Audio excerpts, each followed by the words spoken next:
היי, ברי כץ, אהוב ליבי. אני מקדימה ואומרת שהבוקר הזה זו חגיגה בשבילי לראיין אותך בשרשרת פורצי דרך, כי בשבילי אתה באמת פורץ דרך, לא רק בעצמך, אלא גם מסייע לאנשים לפרוץ את הדרך שלהם בהיותך מנטור. אז ברוך הבא לשרשרת. תודה, גליה. ואני יודעת שזה עבורך עינוי עדין לדבר על עצמך, כי זה הדבר שאתה הכי פחות אוהב לדבר. כן. והשאלה אם זה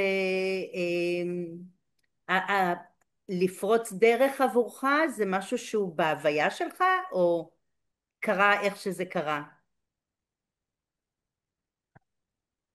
אני חושב שאחת המילים האחרונות שהייתי משתמש בהן בשביל להגדיר את עצמי זה פורץ דרך. אז מעניין כמה פורצי דרך מגדירים את עצמם כפורצי דרך, וכמה אנשים עושים את זה לא בגלל שזה מה שהם רוצים לעשות. אז זה מעניין, כי אני עובד עם הרבה אנשים שבאמת, כמוני, אוהבים לדבר על העשייה, על המוצרים, על השירותים, על הטכנולוגיה, אבל פחות נוח להם לדבר על עצמם. ואני יכול להבין את זה כשגיליתי שהרעיון הזה הוא סביב העשייה שלי, זה באמת פחות נוח.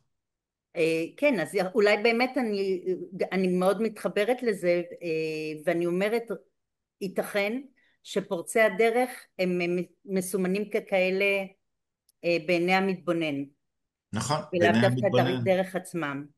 וייתכן אבל אני גם, וייתכן גם שרק בדיעבד.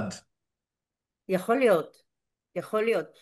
למרות שאני חושבת שכן, זה סוג מסוים של אנשים שזה כיף להגדיר אותם פורצי דרך. אני מדברת עליך ואני באמת מתרגשת לומר, כן, ברי, האביר שלי, הוא פורץ דרך. זה מבחינתי זה קורה.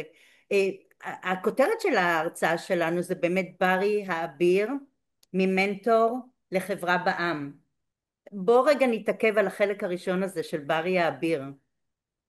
עד כמה, כלומר, אני קוראת לך הרבה האביר שלי, האביר שלי, עד שאפילו גיליתי שהשם ברי, באופן שאנחנו כותבים, זה סיכול אותיות של המילה אביר, כאילו נולדת למהות הזו שיוצרת. אני היחידה שקוראת לך אביר, או ש... זה האחת והיחידה, גליה, אני רק האביר שלך. אתה האביר שלי, אבל המהות הזו שלך כאביר, אני יודעת את זה מכל הסביבה. אני גם חברה שלך, אבל אני גם לקוחה שלך בטדק ג'אפה ווימן. אתה מכין דוברים ודוברות, ואתה הופך להיות האביר שלהם. זה שיודע להציל אותם, להוביל אותם, לקחת אותם, להביע את עצמם בצורה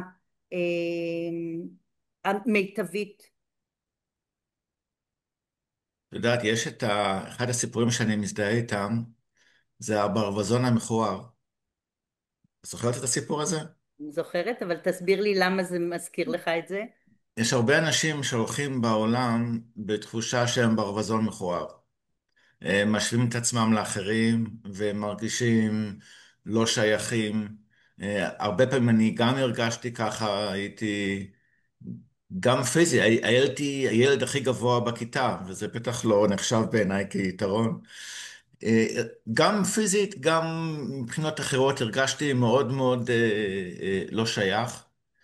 ואז הוא מקנא בברבורים, הברווזון המכוער הזה. והוא כל הזמן מסתכל על האלגנטיות שלהם וכמה הם יפים ואציליים. ואז יום אחד הוא מסתכל בראי ומגלה שהוא בעצמו הפך להיות ברבור. עכשיו, מה שעשה את זה, זה ההשתקפות שלו ברגע שהוא הסתכל על המסך. על המסך, סליחה. כן, על פשוט המסך הבמאי. קפץ לי עכשיו על הפול סקרין. כן. ברגע שהוא ישתקף באגם, ואני רוצה להיות האגם הזה עבור אנשים. אני רוצה לעזור לאנשים לגלות את היופי שלהם, להבין שאולי פעם באמת הם היו ברווזון מכוער, אבל אם אני יכול לעזור לאנשים להתחבר ליכולות שלהם, ליופי שלהם, לעוצמה שיש בהם. זה משימת חיי.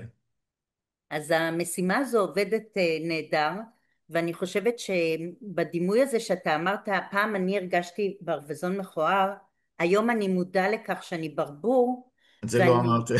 לא, אבל אתה, אני מקווה, אבל אתה למעשה תוך חיבור והבנה נותן עזרה לאחרים. מהמם. אז אנחנו עברנו את ה5 דקות ואנחנו יכולים להמשיך את הרעיון ולומר ש... העזרה הזו זה לדעת גם לזהות אנשים שבאים ואתה המנטור שלהם, זה הרבה מעבר להכין אותם להרצאה. אני